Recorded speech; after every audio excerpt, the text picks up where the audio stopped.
वर्तमान में जूनागढ़ सौराष्ट्र क्षेत्र में आता है, जो गुजरात राज्य का हिस्सा है। इसके पश्चिम में अरब सागर है, उत्तर में राजकोट, पूर्व में अमरेली और दक्षिण में गिर सोमनाथ जिला स्थित है। जूनागढ़ के पास ही गिर का जंगल है, जो एशियाई शेरों के लिए बहुत प्रसिद्ध है, और गिरनार पर्वत भी यही स्थित है, जो धार्मिक और ऐतिहासिक दृष्टि से बहुत महत्वपूर्ण है। वर्तमान में जूनागढ़ गुजरात का एक जिला है, पर 1947 तक जूनागढ़ एक रियासत के तौर पर काम करता था, यानी एक साम्राज्य के तौर पर। यहाँ की जनता लगभग 80% हिंदू थी और शासक महाबत खान एक मुस्लिम था, और भौगोलिक रूप से जूनागढ़ पूरी तरह भारत से घिरा हुआ था। इसका पाकिस्तान से सीधा कोई संपर्क नहीं था। इस विषय को थोड़ा और बैकग्राउंड से देखें तो भारत पर कई शासकों ने शासन किया। जैसे 8वीं सदी में यहाँ पर इस्लामी आक्रमणें शुरू हुई, जिसमें सुल्तान शाही, मुगल शाही, और 18वीं सदी में ब्रिटिशों ने हुकूमत की। और भारत में ब्रिटिश राज की कहानी केवल युद्धों की नहीं है, बल्कि व्यापार, चालाकी, कूटनीति और धीरे धीरे सत्ता हथियाने की कहानी है। यह कहानी 18वीं शताब्दी के मध्य से शुरू होती है, जब एक व्यापारी कंपनी यानी ईस्ट इंडिया कंपनी ने भारत के राजनीतिक भविष्य को बदल दिया। आमतौर पर भारत में ब्रिटिश साम्राज्य की शुरुआत 1757 की प्लासी की लड़ाई से मानी जाती है। इसके बाद 1764 की बक्सर की लड़ाई ने ईस्ट इंडिया कंपनी को बंगाल, बिहार और उड़ीसा की दीवानी सत्ता दिला दी, और 1858 के बाद ब्रिटिश क्राउन ने सीधे सत्ता संभाल ली, और यहाँ से ही धीरे धीरे कंपनी ने भारतीय रियासतों पर राजनीतिक और आर्थिक नियंत्रण स्थापित किया। जिस तरह अंग्रेजों ने भारत भर अपनी हुकूमत की, उसी तरह उसे खत्म करने का काम भी पूरे भारत भर शुरू था, क्योंकि इतिहास गवाह है, जो सत्ता जन्म लेती है वो खत्म भी हो जाती है। और इसी तरह भारत भर अंग्रेजों को भगाने का काम शुरू था, और आखिरकार वो दिन आ गया जिसका इंतजार सब भारतीयों को था, और वो दिन था 15 अगस्त 1947। पर उस समय के भारत में आज की तरह 28 राज्य और 8 केंद्र शासित प्रदेश नहीं थे, बल्कि इन राज्यों की जगह 565 रियासतें काम करती थी, जो आज के राज्य की तरह शासन करती थी। ये रियासतें वे क्षेत्र थे जिन पर भारतीय राजा, नवाब या महाराजा शासन करते थे। इन रियासतों पर ब्रिटिश सीधे शासन नहीं करते थे, बल्कि आंतरिक स्वायत्तता रियासतों के पास थी, जबकि रक्षा, विदेश नीति और संचार अंग्रेजों के अधीन था। जब अंग्रेजों ने इंडिया इंडिपेंडेंस एक्ट के तहत भारत को स्वतंत्रता दी, तब भारत से पाकिस्तान को भी स्वतंत्रता दी गई, और इन 565 रियासतों को कहा गया कि अब आपके पास 3 ऑप्शन है, या तो भारत में शामिल हो जाए, या पाकिस्तान में शामिल हो जाए, या स्वतंत्र रहे। ये रियासतों की चॉइस थी।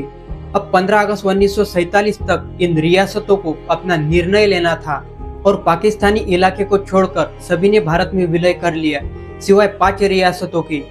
ये रियासतें थी कश्मीर, जूनागढ़, हैदराबाद, त्रावणकोर और भोपाल की। इन्हीं 5 रियासतों में से एक की बात, यानी जूनागढ़ की बात आज हम करने वाले हैं। जूनागढ़ के नवाब महाबत खान, इन्होंने सन 1911 से 1947 तक जूनागढ़ पर अपना शासन किया, और महाबत खान जूनागढ़ रियासत के अंतिम मुस्लिम शासक थे। महाबत खान अपनी अत्यधिक विलासी जीवन शैली, जानवरों के प्रति प्रेम और 1947 में जूनागढ़ का पाकिस्तान में विलय करने के निर्णय के लिए अच्छी तरह से जाने जाते हैं। अगर नवाब की पशु प्रेम की बात करें, तो नवाब को कुत्तों से इतना लगाव था कि उनके पास 2000 से अधिक मात्रा में कुत्ते थे, और प्रत्येक कुत्ते के लिए टेलीफोन, बिजली और नौकरों की भी सुविधा थी। और इसके सिवा नवाब ने गिर के जंगलों में शेरों को और गिर गायों को भी संरक्षित किया। और अब बारी थी नवाब को संरक्षित होने की, यानी 15 अगस्त 1947 के पहले भारत के सभी रियासतों को कहा गया था कि आप अपने हिसाब से पाकिस्तान या भारत में शामिल हो जाए। हालांकि इन्हें स्वतंत्र रहने का भी अधिकार था, पर उस समय ये संभव नहीं था, क्योंकि 2 विरोधी देशों के बीच जो फंसेगा वो स्वतंत्र रह नहीं पाएगा। ये सामान्य इतिहास यही कहता है। और लगभग 15 अगस्त 1947 तक पाकिस्तानी इलाके को छोड़कर सभी ने भारत में अपना विलय कर लिया। लेकिन उस समय नवाब महाबत खान यूरोप में अपनी छुट्टियां बिता रहा था, और नवाब की अनुपस्थिति में जूनागढ़ का कार्यभार उनका दीवान शाहनवाज भुट्टो चला रहा था। अब 15 अगस्त तक न कश्मीर का फैसला हुआ, न हैदराबाद का फैसला हुआ, न जूनागढ़ का फैसला हुआ, पर इस बीच शाहनवाज भुट्टो जूनागढ़ को पाकिस्तान में विलय के पक्ष में दिख रहे थे और मोहम्मद अली जिन्ना भी जूनागढ़ के नवाब को पाकिस्तान में मिलाने के बड़े बड़े सपने दिखा रहे थे और जूनागढ़ को पाकिस्तान में मिलाने का सबसे बड़ा ख्वाब नवाब से ज्यादा दीवान शाहनवाज भुट्टो देख रहे थे। और आखिरकार शाहनवाज भुट्टो ने पाकिस्तानी प्रधानमंत्री लियाकत अली खान को 19 अगस्त को एक पत्र लिखा और उसमें कहा कि हमें बड़ी खुशी होगी अगर पाकिस्तान जूनागढ़ को अपने अधिकार क्षेत्र में ले ले। पर शाहनवाज भुट्टो ये भूल रहे थे कि जूनागढ़ की 80% आबादी हिंदू थी और जूनागढ़ का भौगोलिक क्षेत्र भी भारत से घिरा हुआ है और तो और पाकिस्तान से इसका कोई सीधा संपर्क भी नहीं है। अब यह है जूनागढ़ की रियासत और यह है औपचारिक पाकिस्तान।